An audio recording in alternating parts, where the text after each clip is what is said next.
So Patrick is now in charge of the hot chicks. That's right. So welcome to BigGunner81 Live, everyone. Today I'd like to thank our sponsors, BAT Arms and Eggleston Munitions. BAT Arms is a federally licensed firearms dealer located in Pelino, Illinois.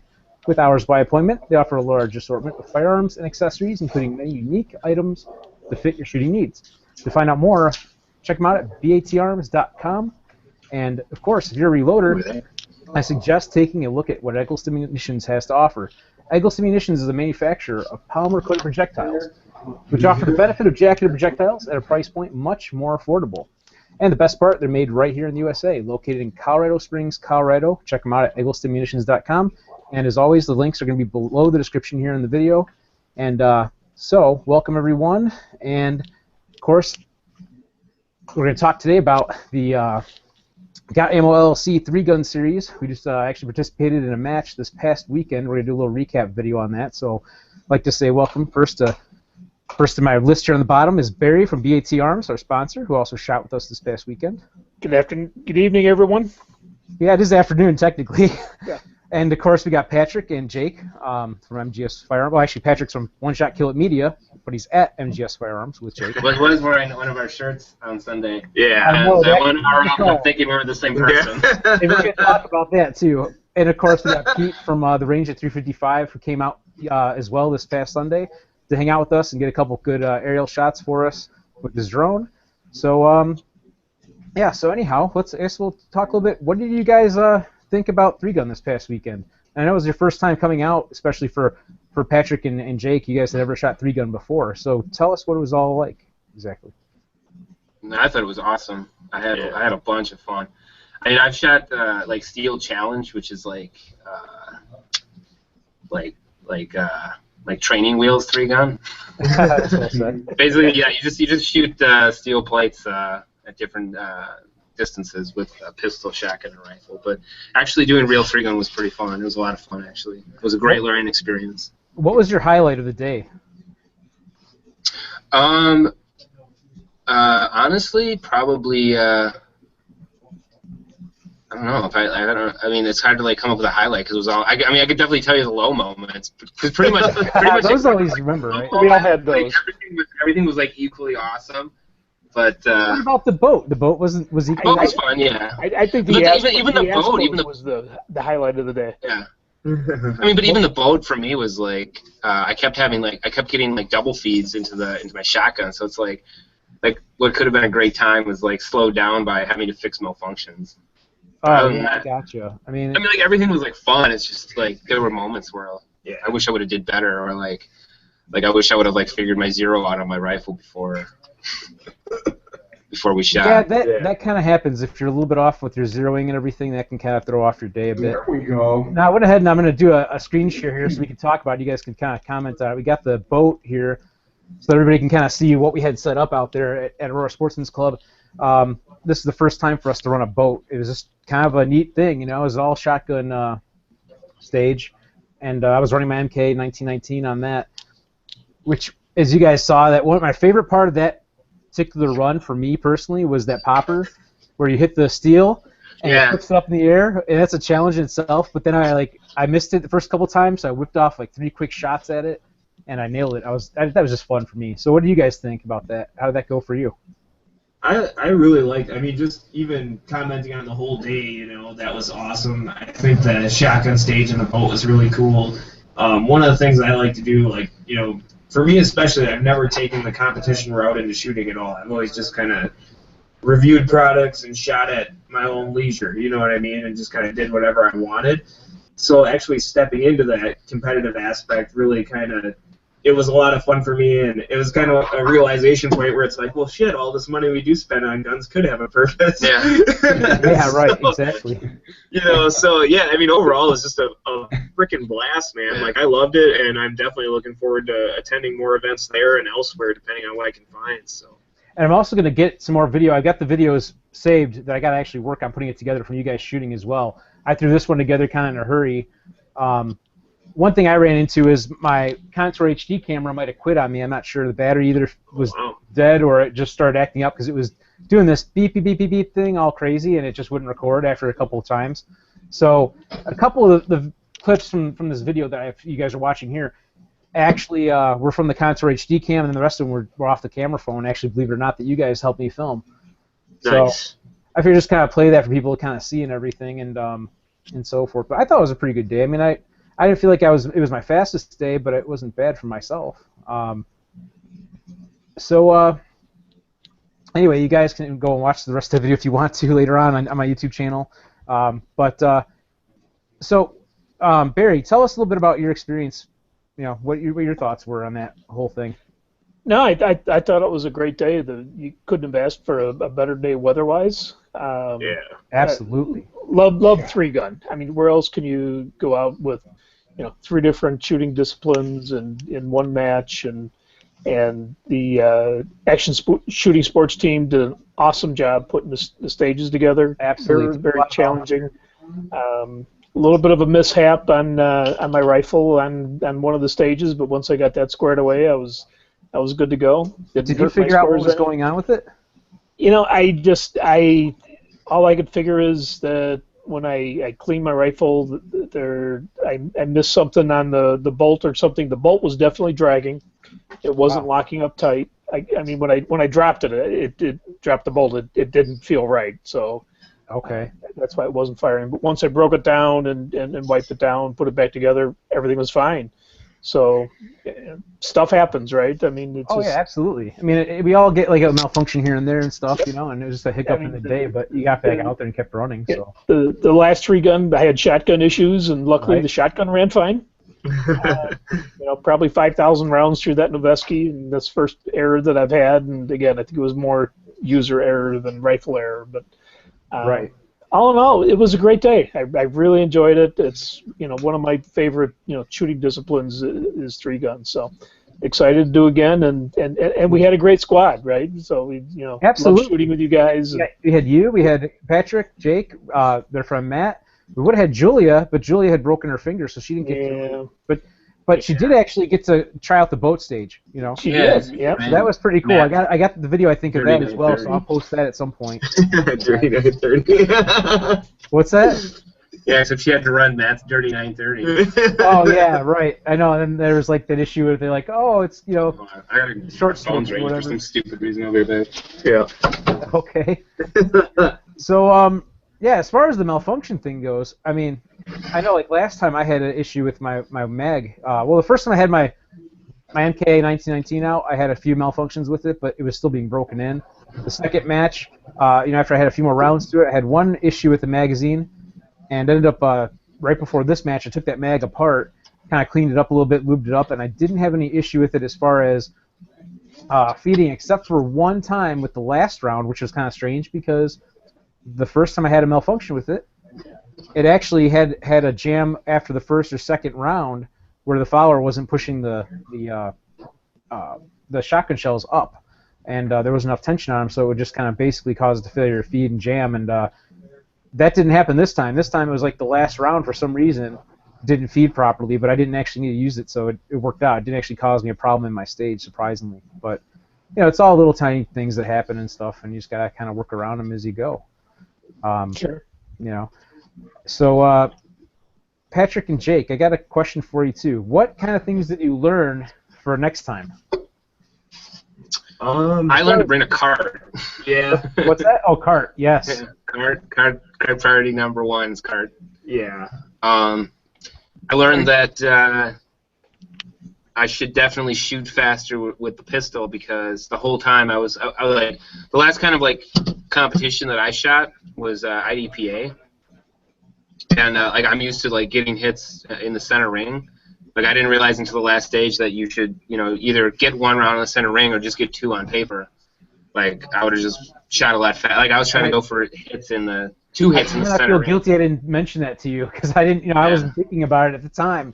And it's something that I didn't learn right away myself either, that you could do the 1 shot in the center or 2 hits on the paper and you're good. Dude, because like the whole day I'm like thinking like, man, these guys are just like so much faster and more accurate. Then I realized like when I actually started going and like taping up like the target, like I would stand there looking all dumb, kind of like, there's nothing in the center ring, but there's 2 hits on paper. I don't know what this means, Right. Little did I know, you just got to blaze the target.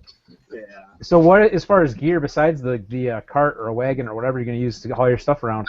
We need a Batman belt. Yeah. I love that. Absolutely. I love that terminology. It works too. It's very, but yeah, it does remind me of a Batman belt. You know, I never really thought about that before. But when you see all the shotgun shells, you know, and the mag carriers and the holster and all that stuff on it, it's like totally. And the throwing star. Yeah, and the grappling gun. Oh, that would be awesome if they could design a 3-gun course. You had to use a grappling gun to get between the stage. There you go.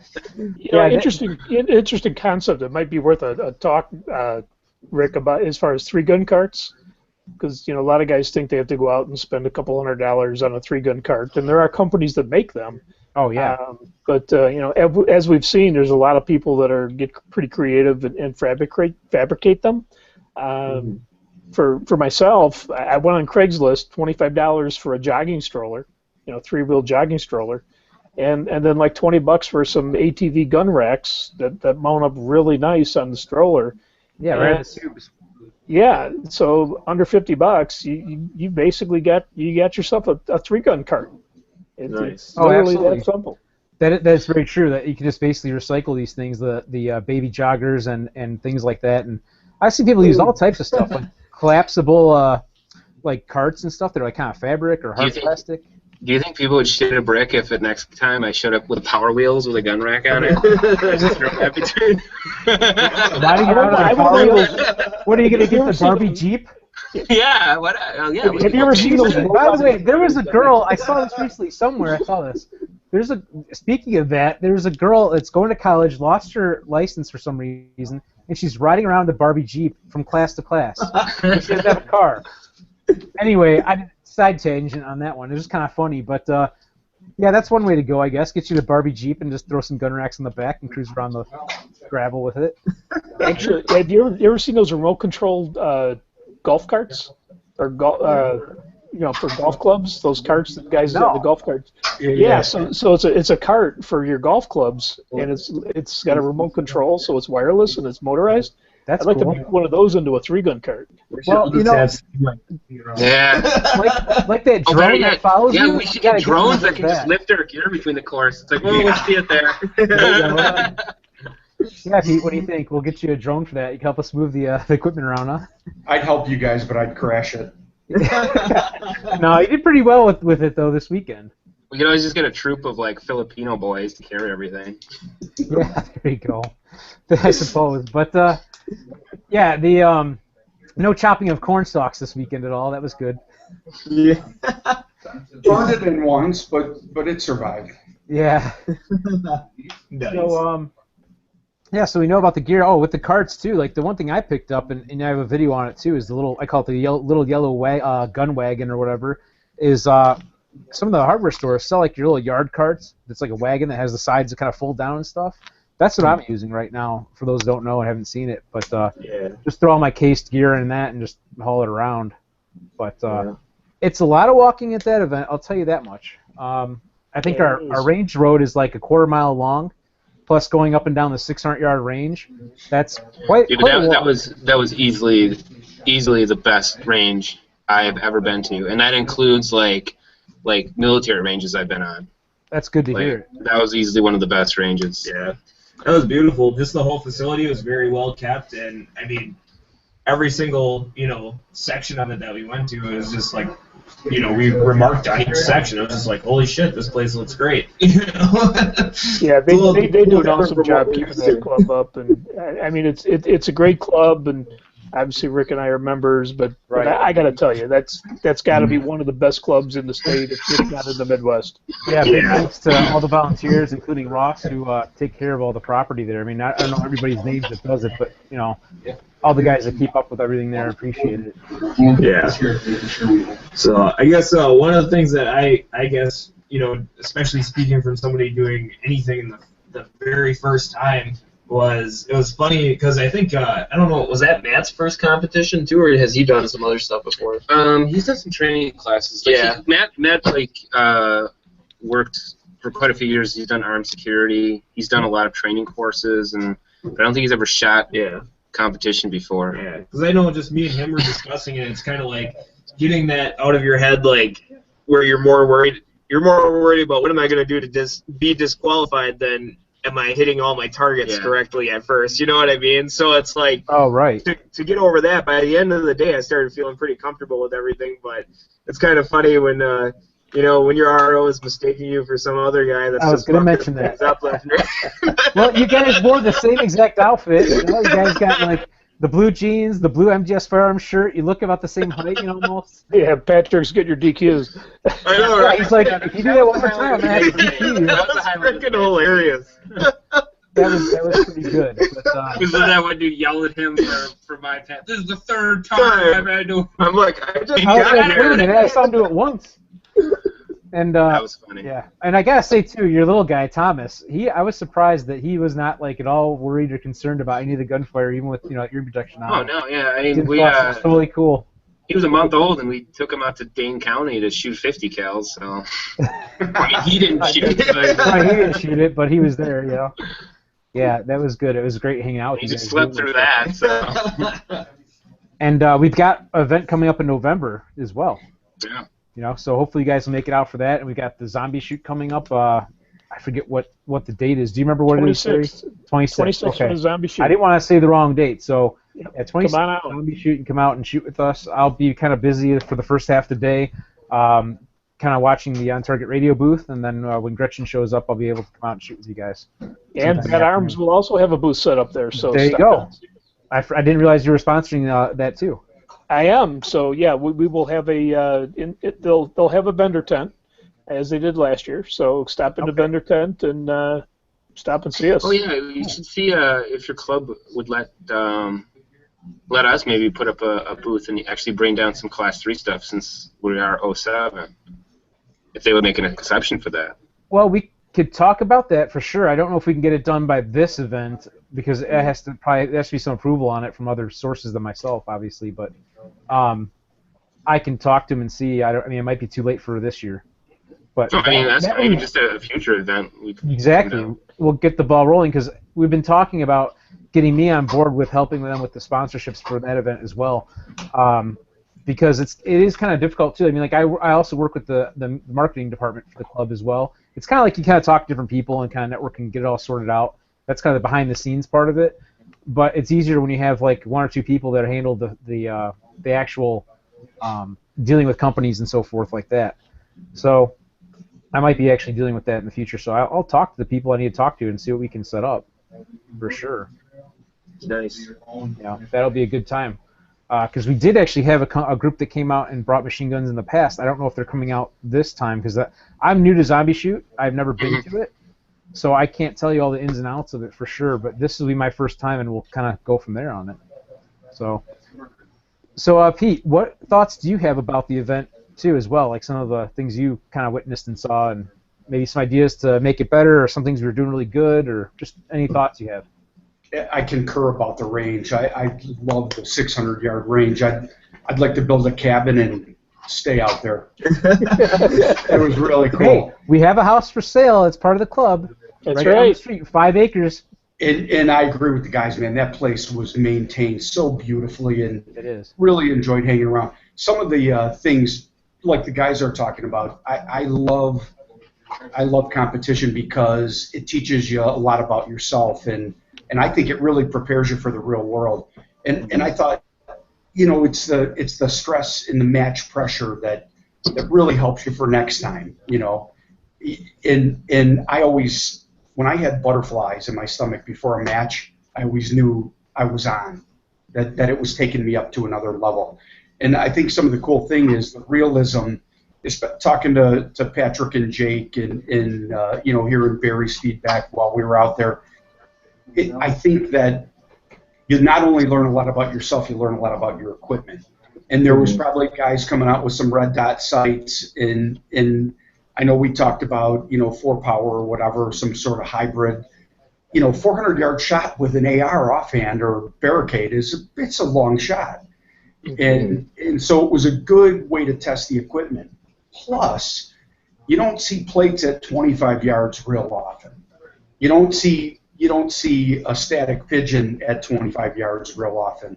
Oh, those pigeons were so difficult. Yeah. Those are pretty much like at the dying edge of bird shot's effectiveness. Like there was 40 yards. Yeah. You look at the side of the box. So the ammo we're using, it says effective range 40 yards. And that was on so stage we're six, like pinging with little pellets. Yeah, and even Barry talking about the carts, testing your equipment, whether it's the carts or your shotgun or the optics on your AR or your pistol, or your belt with all your gear, or your bat belt. Yeah, it was a really good day to see guys learn a lot about themselves, a lot about their equipment, a lot about the different stages, and just like you guys are talking strategy for next time. It's. Yeah. I just think competitions are great all the way around, whether it's for concealed carry tactics or holster draws, shooting from low ready, launching those long distance shots. I thought it was great, and I certainly had some 3-gun envy going on while I was standing watching. Well, you definitely have to come out and shoot with us at the next one for sure. Yeah, I know we're getting real close. So I hope that's I right. Yeah, I keep forgetting. It's like, well, you're going to be open on Sundays. Maybe by then you might actually be open, and it's going to be very busy. So very difficult probably for you to make it. But that's right. Well, hopefully, we definitely plan to do some at least 2-gun stuff inside, and I know it's not going to be real long distance, but at least get some cool shooting and moving competitions going on inside and having a little bit of fun there as well. Right, that's true. That would work out nicely too as well. Yeah, that 600-yard range for the stage number 6 that was sponsored by VAT Arms, actually from Barry right here. That was actually a lot of fun. It was very challenging with the like you said, the 25-yard clay pigeons, the steel, the knockdown steels with the pistol shots, and of course the 400-yard rifle shots as well. That was very challenging. And we ran into one issue too there. This is like just had to happen, of course. Those 3 steel plates all had flashers with them too that were off about 3 to 5 feet away from the target, and I guess the wiring got severed. Like someone must have hit the wiring for it with some shots. So a small group of people didn't get all their hits probably counted on that stage, so they got the option to reshoot. I passed up the opportunity because I looked at it like this. To go back and reshoot it at the end of the day after being there that long. I passed up the opportunity. Therefore, I will always claim that I was one of the victims. Non-flashy target. Exactly. That's one option. That's why I did that. Jake, I think you should. I was just saying. I looked at it this way. I'm like, I shot the first part of it decent, okay, for my skill level. So if I go back and I'm more tired because at the end of the day, I'm going to do worse, and then I'm just going to probably totally fail that stage. And that one's going to be the one that counts against me, basically, or that counts towards my score. I think you guys are missing an opportunity. You should be saying you're the one that severed the wire. Yeah, that was the first shot I took. Severed it, but tried is the key. I do have to say, too, I honestly should have reshot it because I got to the 400-yard plates, and I dumped so many rounds on trying to connect with that first plate that I think I got like the lowest score on stage 6 of anyone who shot unlimited. Like that was like the stage that like held me back the most. I got like 260 was my total time on that. All right, but I gotta take bragging rights, and the score sheet will tell the story. But I was 3 for 3 on those 400-yard plates. I shot myself. Nice job, Barry. Thanks. Hey guys, I would ask you guys too, as far as equipment. Barry, what kind of optics did you have on your AR, and what would you guys, Patrick and Jake, what would you guys use next time?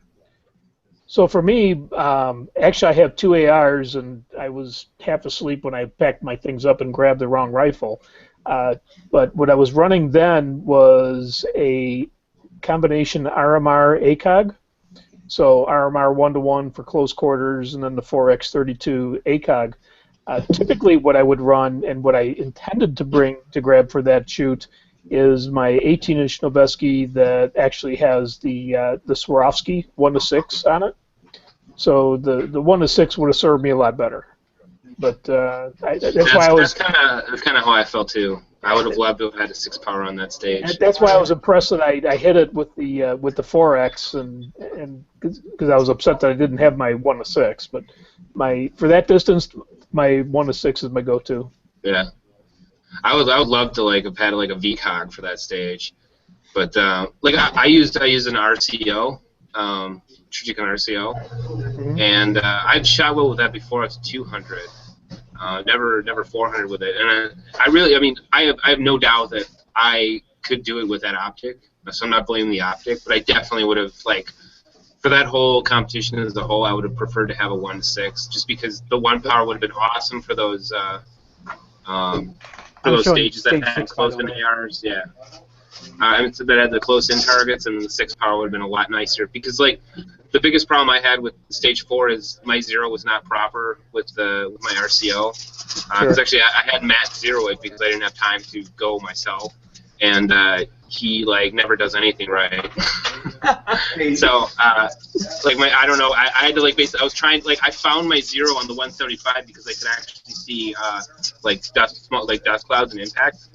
But I couldn't see it with the 4 power at the 400, so I didn't even know where to adjust to because I couldn't see an impact. So, hey, I have another question for you guys. I don't want to geek out too bad, but Barry, what kind of twist and what kind of bullet weight were you using at the 400? So I'm running my 2 primary competition rifles are both Noveskis. So that was a 14.5 with the flash suppressor pinned and welded, 1.7, and I was running 77 grain. How about you guys, Jake and Patrick? I just want to say one more. I don't want to blame, like I said, I don't want to blame the RCO. I think it was totally me. I could have done better with it if I had practiced more with my zero, particularly 400. Because obviously, Barry, you did it with a 4 power. Yep. But my barrel, I guess I could go grab it. It's in the Noveski. Patrick, why don't you tell him? Can you use my gun? I'll be right back. If you want, I'll tell you what I was running in the meantime. Yeah. I actually, with my R Guns rifle that I've customized, did a lot of different things too. I'm running the R Guns barrel. It's a 1-9 twist, and for bullet weight, I'm just running a regular 55 grain, so it's a little light for the long distance shots, but it works. I mean, for the most part. I mean, if I had a magnified optic, it'd be a little bit better, but I'm just running a Bushnell TRS 25 red dot, so when I hit those distances, it impresses myself, that I can hit them, but it doesn't always happen. I probably need to recheck my zero just to tune it a little bit more, because this weekend I was not doing as good as I would like to have with the long distance stuff. Usually it's better. I have to say, I think when we were out there, we were all talking about the wind, and I think it's pretty impressive that Barry cleaned it with, especially down at the end, we were watching the trees, and you really see the wind chopping and swirling around down there. Yeah. All right, Jake. You must get some sort of bull effect down there. It's a Noveski ridge. Yeah. It's a Noveski 16-inch Recon stainless that I put into a 6920. But I actually don't know what twist rate is it, because it's actually not even on the gun, and I would have to look it up. I think it actually might be it's a 7 PT. It's not a twist rate. I don't remember what the 7 PT is. But I wouldn't be surprised if it was probably 1-8, honestly, for Noveski. I got to tell you, I think 1-8 is. I talk to friends that compete and stuff, and it's a nice combo. Depending. Yeah, because I mean, you look at a lot of civilian loads are not 77 grain twist rates like you find that's usually shot preferably out of a 1-7. And the whole thing with why I'm sure barrels, the reason why a faster twist rate is better for a heavier round is not because the round is heavier, but because they're longer. So you need that faster twist weight to stabilize them. But the 1-8 is that ideal compromise between the 1-9 and then the 1-7, so you can shoot a wider variety of rounds well. Exactly. I roll my own, so the 1.7 works good for me. Yeah. Yeah, I know you were having your bullet weight. What, a 60-something grain? I'm running 77s. 77. Yeah, so you definitely would. I don't know why I was thinking that. Or you said it a little while ago. I think we were just shooting 55 Lake City. That's what we were shooting. So. Yeah, and most of the time that's fine, but to longer distances, the heavier stuff might be a little bit of an option. In mil spec, you see the 1-7, and I think that's becoming kind of ubiquitous right now. Yeah. I'm seeing more and more stuff too at a 223 Wild chamber now. Oh yeah, it's a little different. Which is a great chamber because it can easily handle 5.56 223 without much complication. Yep. And I know there was a lot of controversy and discussion about the overpressure of a 5.56 because of the lead, and that wild barrel seems to accommodate everything. Yeah, I think everything. I haven't really. I've got a 223 wild build, the Crosshill Technologies side charging and extra supper, and that's got an 18-inch barrel on it. I can't remember what the twist rate is. I'd have to look at it again to actually remember. But I haven't really taken it out too far. But I mean, from when we were out in Dane County, that was maybe like 100 yards at the most, and that was. So you're shooting, yeah. Yeah. So I mean, it's kind of hard to tell really at this point. But you know what's funny though is like that's you guys again. And that's the really cool thing about that competition though is it really makes you pay a lot more attention to detail and like what your gear is, particularly if you're like looking for it to perform. You know, because it's one thing to like, oh, I want an AR because I'm going to go out and I'm going to punch paper. Well, I mean, you can punch paper, and eventually you are going to get really good at punching one hole in a piece of paper over and over at whatever distance. Ryan Williams is actually going to join us right now too. By the way, I don't mean to interrupt you. Yeah. So, hey Ryan, how you doing? What's up? I didn't want to cut you guys off. Go ahead and continue what you were saying, and we'll talk to Ryan in just a moment. No, I was just saying that the really cool thing about it is that you realize how you really want to like make your gear as versatile as possible. Absolutely. Because your stages they vary so much. You know, you can train kind of for the 3-gun, but that's what actually makes 3-gun fun is that there's a lot of it you can't necessarily train for because you didn't design the stages and you don't necessarily know what's next. And every time you come out, it's a different stage. There might be some that are similar, or maybe like some qualifiers that might be the same, but that's few and far between in the grand scheme of things. Yeah, I mean, like on that 400 yard, obviously, like a heavy gun with a fast twist rate and heavy bullets, would have been awesome to have. But it would have also been a detractor at some of the stages where you basically had to transition between targets very quickly. Like a lighter gun would be better there, right? Especially a shorter gun. So for you guys, I know, I don't know if Barry, I know Pete probably has not met Ryan yet. Hey Ryan. Ryan Wiggins is kind of like how do you say it? You're a gunsmith and you're also almost a pro shooter. I wouldn't go that far. I'm definitely a gunsmith though. Definitely gunsmith, but you do have sponsors for your shooting and everything, and it looks like you're well on the start to becoming a pro shooter at this point, from what I've seen. So that'd be sweet. I think I'm taking more pride in being a match director right now. That would be cool too. That we like I was saying earlier. I think I mentioned about all the volunteers that are involved with this stuff, and we need people to help out. It's a big thing. Like sometimes there's a limited number of people for how much work that is to be done really with these matches, and so when people are thinking about going out to 3-gun, consider doing like some type of volunteer work. Even if it's just the heavy lifting, setting up targets and things like that, and the actual bits and pieces of the layout. Get involved and help, because that's what's going to help our sport grow. Not just the people coming out to shoot, but the people actually putting on the matches. Yeah, then you can scope out everybody's kit for the next match. There you go. What I tell my guys at our club is we set up on Saturday night and everyone shoots Sunday morning. But if you show up on Saturday night and help set up the stages, I mean, it's like you get a 3-hour walkthrough. Mm-hmm. Absolutely. That's very true. But yeah, I mean, it's a good thing. I mean, I try to help out with what I can. I mean, sometimes not. I feel like I don't get enough done for them as far as the actual hard work and labor and stuff. But I do a lot of the stuff with the sponsorship, which takes a lot of time in itself. To deal with all the companies and everything that are involved to help make it happen. Like Barry from BAT Arms has sponsored our 3-gun series for this past weekend and the one in November as well. And Pete is going to be sponsoring our match in November coming up. And all those contributions help us to have prizes for people to have, but more importantly, helps us bring in some cash so that we can actually invest into things like targets and the lumber and steel targets and the technology too, like our Kindle Nooks and all the stuff that goes with that as well, so we can do our scoring and get that done effectively. So thank you know, you guys. and it's unfortunate. That's what people don't understand. They think they're just paying money, and the money's going into the club, and the club's getting rich. But what they don't understand is there's a lot of cost involved. Yes, we have volunteers, but you look at things like they added the flashers on the 400. And, right, we were talking about the Target. Some asshole shot. Right, but yeah, so we got to pay for that. Damn it, Patrick. I didn't even get to shoot that one, actually. I can't even take Hey, it. it's still his fault if you ask our one RO because he was at the Yeah, it was my fault. Right.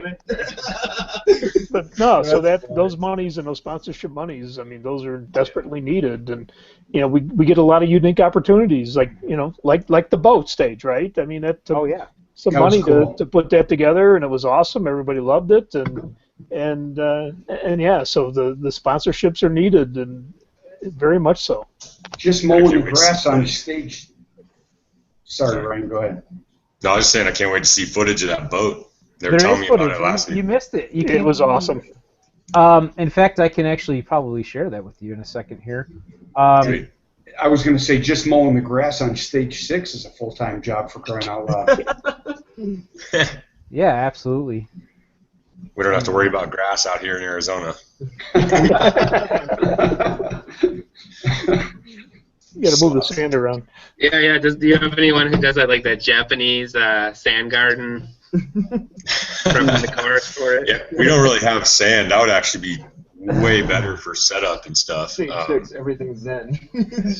Everything's We have this stuff called caliche. It's like a really, really fine red mud stuff, and when it gets wet, it sticks to your boots, and you take 10 paces, and your boots now weigh 50 pounds each.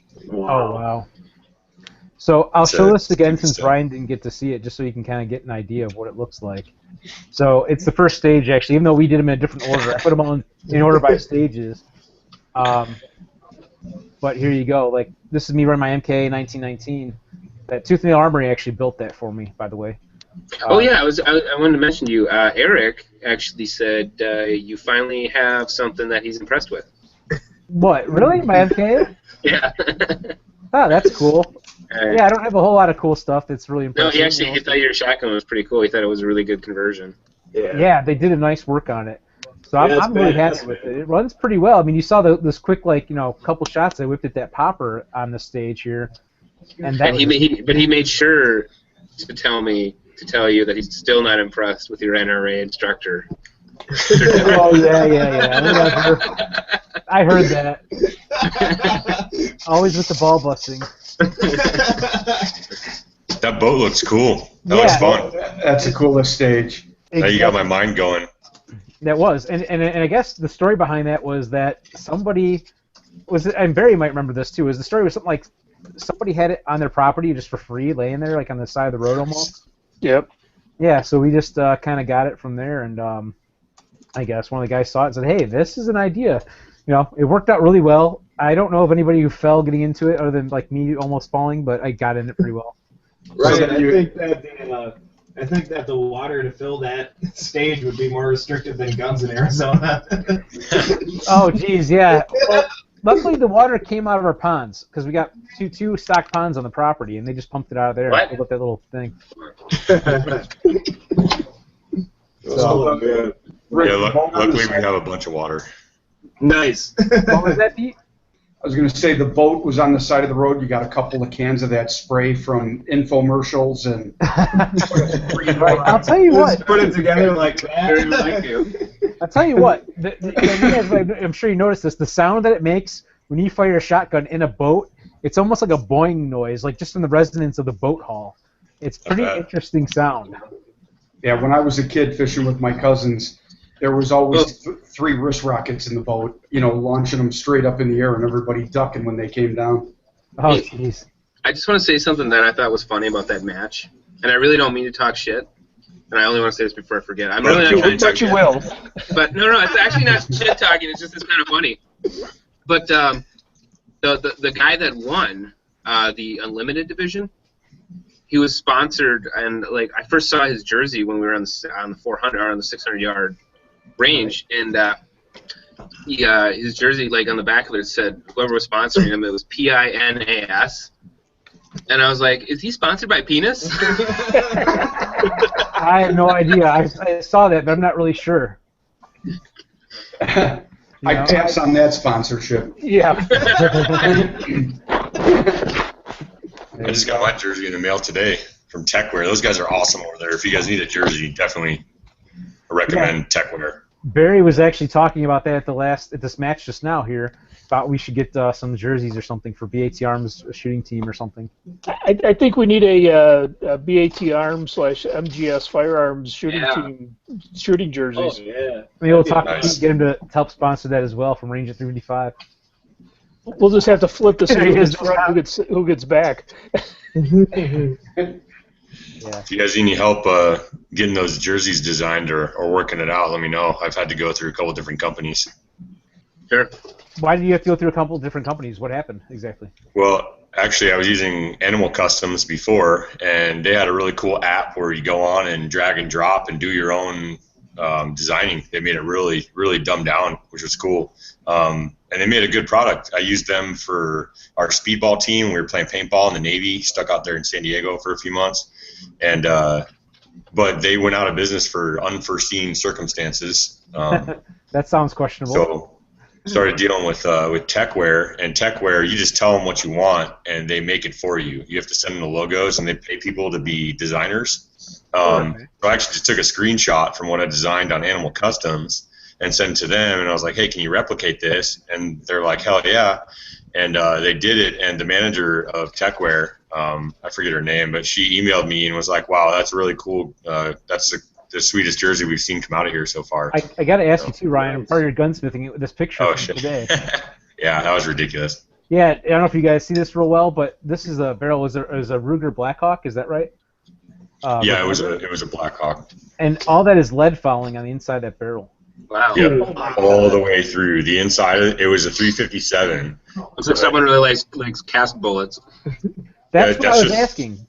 It was just lead bullets, just plain uncoated bullets, right? That's crazy. I'm not extremely knowledgeable as far as the lead stuff goes. I got a guy at my shop that does the revolver stuff. So here's my question for you: Did this person mention if they're a reloader or if they're using just straight lead projectiles? I mean. No, we weren't even doing a cleaning on this thing. That wasn't even the issue. You can tell he's been squeezing through that lead. But he said when we called him that he just uses lead bullets. Okay. Well, if you, I don't know if he's picked it up yet or not, but if you talk to him, mention to him about those polymer-coated bullets from Eggleston, because I don't think he's going to have that kind of issue, with that. Yeah, I would have. He already picked it up. Gotcha. He didn't even want to pay us to get the lead out. He was going to do it himself with hops number 9, and we're like, okay, man, he's good luck. Have to be doing some heavy right? For a while. You need an old-fashioned Lewis lead remover, but even then, that's what we would have used. Yep. So what is that an actual product? I'm not familiar with it, or is that just a slang term? That's still current. I've got one that's like 50 years old from my dad. What is it? It's a tool that uses these copper screens, if you will, for de-leading barrels. Okay, so it is an actual tool and it is a brand name. Yes. Yeah, it's a goofy little device. We would have soaked it in lead remover first, obviously, for a few hours, as long as they let you do it before it ruins the bluing, and then use that tool. There you go. I mean, that's Scrapes just a crazy amount. What was the tool called again, you guys? Lewis lead remover. Oh, check. I'm writing it down. Are you Army? No. Oh, I got a buddy that was Army SF, and he always says check, Roger, check. Oh. All right.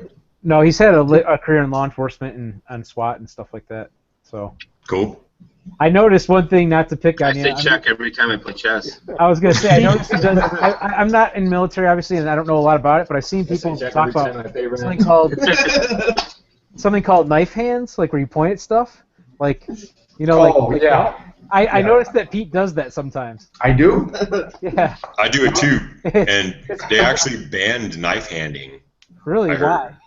I don't know if it's true. There's a lot of rumors that come out of boot camp, but I heard in Navy boot camp they can't knife hand people anymore. Ryan, I was going to ask you what college campus did they ban it on? Right. I don't know. That's definitely a Marine Corps thing, though. It is. I think. So Pete, I also come from a law enforcement background. We'll have to talk someday. Yes, definitely. Yep. So yeah, we'll. Hey, we were talking about businesses going out of business just a second ago. So have you guys heard about FireClean? Yes. Canola oil. I've got a sample to try out, believe it or not, that someone sent me a while ago as a package. Mail it to me, actually, because my dad is he's a chemist. He's actually what his expertise is explosives and pyrotechnics consulting. Okay. So he could actually probably have it analyzed. I know it was already kind of done by that Verwappen or whatever the fuck his name is. But, I'll save you a little bit. I might do a little video on it first. We want to do a video on it called "Cooking with FireClean." There you go, cooking with FireClean. I'm ready to pour a little bit in your wok or whatever. On both my guns. And then do one brushing your teeth with frog lube. What is that? I mean, I've heard of frog lube, but is there some? Funny. I don't use FireClean, but I use frog lube. So I'm waiting for frog lube to like find out it was actually just Listerine with like a thickener in it. Yeah, it's just Pepsodent. Is that really what people are claiming? It seems fairly conclusive. Because I mean, I have never tried frog lube, so I can't tell you. I've just heard of it. I never tried it. It's actually I like frog lube. I mean, Yeah, me too. It really actually does work very well for rust prevention and removal. And actually, I used it on this rifle I just shot the 3-gun. I actually just cleaned it today, and literally I just wiped everything off, all the carbon fouling. You know, you just have to use it right. Yeah, you have to apply it right. You have to apply it with like a heat gun. I mean, the big problem, when frog lube first came out, a lot of people were hating on it because they were using like a traditional lubricant, and then winter would set in, and frog lube actually uses water basically as a solvent. So they would have this like a whole ton of basically essentially water on their gun, and then it would just like freeze and seize up. And so frog lube kind of got a little bit of a bad name when they first came out, but you have to apply it right, otherwise it's not going to work. That's true with a lot of products, actually. And speaking about, some of these commercial products that may have been sourced from other products that are available out there, someone was actually recently showing me on another live chat a while ago, when it comes to like polishing some of their firearms components, like if they're taking apart their trigger and they're polishing it or whatever, they were using like a powdered, like I think like Ajax or a Clorox or whatever, like the powdered like scrubbing, detergent cleaner stuff, and mix it with a little bit of water and put it on the Dremel and just work it that way. And then when they're done, washing it off, wiping it all down, and oiling it up. And it seemed to work just because of the compound being a kind of a fine grit to it, that they were able to use that for it. That was kind of interesting. Well, the old days with black powder, soap and water was pretty common to get black powder out of a barrel. Okay. Interesting. Yep. Well, I know like when it comes to like corrosive ammunition, I've heard that too, like using like ammonia-based products to clean them out. Well, yeah, Windex, right? That's what I've done. I've when I take my old Mosin Nagant out to the range, I've got a spam can of military surplus ammunition from the 70s that's corrosive, so I'll take Windex and spray it down the barrel before I get home, so I can just kind of help neutralize it a little bit beforehand. Works. So, yeah, I mean. You know what's funny though is like all of these. So I forgot. I read it today when I was actually looking at the like articles basically on this frog lube thing, just because I find it absolutely hilarious. Right. I know these people got basically duped into buying, $15 bottle of Crisco. Oh, exactly. But frog lube or FireClean? FireClean. I'm thinking about just trying that and seeing how that works. All right, here's like. I mean, it doesn't take the Scooby-Doo team to figure this one out. He's pointing over the pack. Yeah, it was basically they put up against a mass spectrometer that showed it basically its chemical composition is identical to various forms of vegetable oil, and the founder of FireClean, or the owner, he filed a patent a few years ago called the alternate uses of vegetable oil, including firearms lubrication.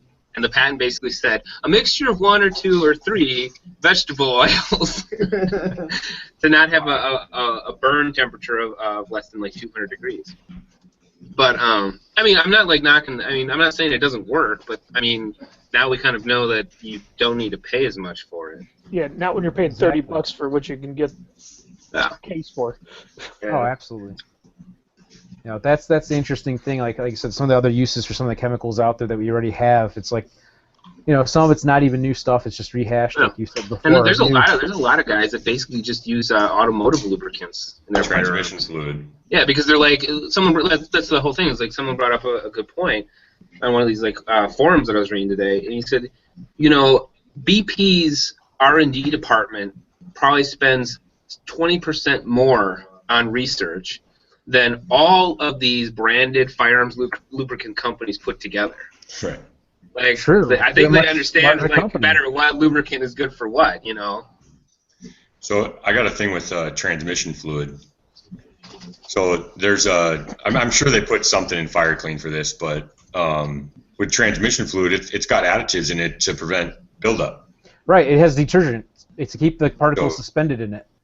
Exactly. And that's key, because that's like what he was talking about, frog lube. He just went to go clean his gun and everything just wiped off. It's so awesome when you can pull a bolt off of a bolt carrier in an AR and go to clean it and all the carbon just wipes off. You don't have to wire wheel it or anything. That's pretty cool. I might have to actually try some of these just to see how they work, just to experiment with them. I mean, I've got enough ARs that I can do that with, you know, and not be too worried about messing something up. You know, I still have a backup to play with. You know, frog lube's cool too because it doesn't have any. The coolest thing about it is it doesn't have any like really offensive odors either.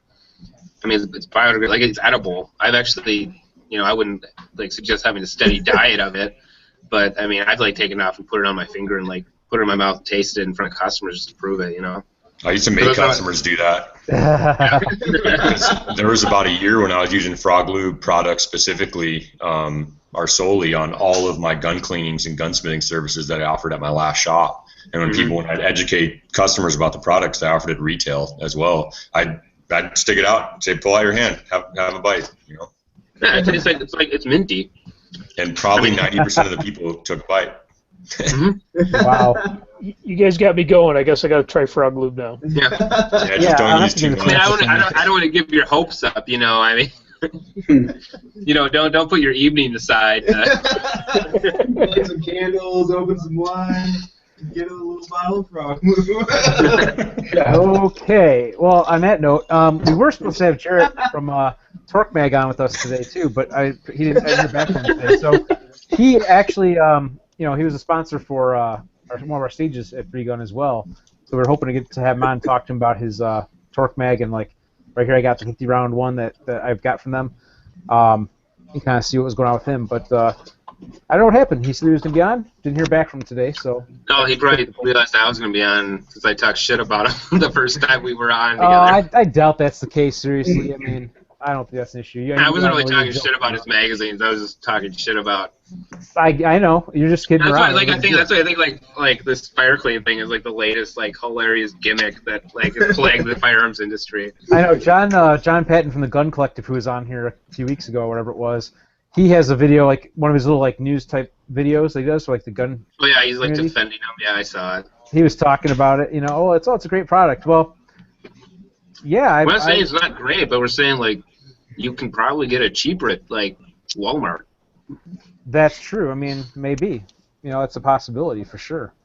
Yeah. Anyhow, so it's interesting how this stuff kind of works sometimes, and you know, and all that. But we'll go ahead and I'm gonna end the show real quick here. If you guys got any other thoughts you want to add into this stuff today, while we're still here. The winner of the this Sunday's 3-gun Unlimited division was sponsored by Penis. It's just okay. Yeah, thank you for that. Interesting. I'm sure he appreciates that as well, right? Actually, Rick, so we're still running our contest on the Bad Arms Facebook page. Okay. Trying to get to 500 likes. We're almost there. So if we get to 500 likes by September 30th, we're giving away. Sorry. Ryan was asking you what it was exactly. So it's facebook.com/cap.arms. It's our store's Facebook page.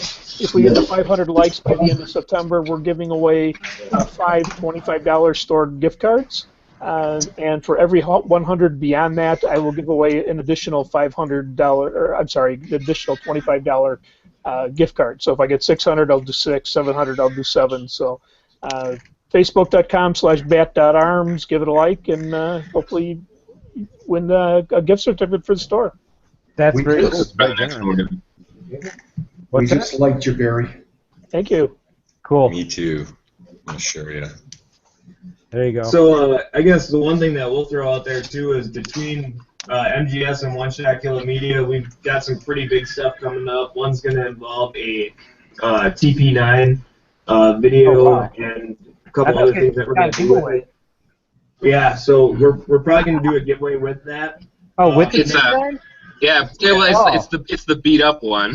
Yeah, but who cares? It's still TP9. It's the one we use in testing, yeah. Yeah, and then after that, we're gonna have something that's huge that we can't exactly comment on exactly right now because we're still waiting on word back from some different groups. But we're gonna have something pretty big that's gonna benefit a lot. One person at least very, very well. So it'll be pretty cool. That is cool.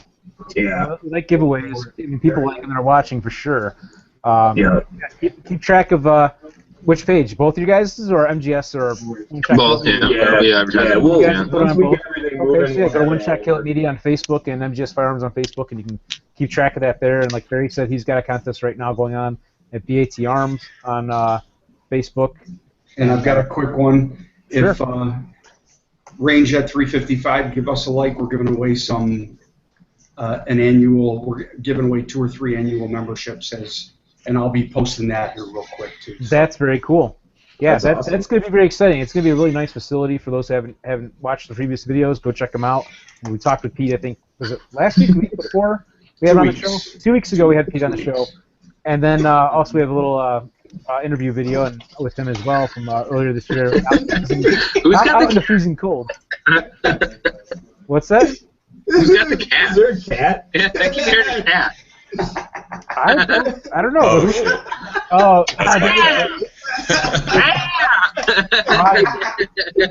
I've got this cat in my beard. Sorry, everyone. Now you need to say all embarrassed. It's just I'm used to it. So I need a guy. My wife's cracking up. Nice. You got any last words, right? Thanks for letting me come on, man. That's fun. Yeah. No, it was cool that you were just got here just in time to hang out with us for a few minutes here. And yeah, so we'll wrap it up. And thank you everybody out there for watching.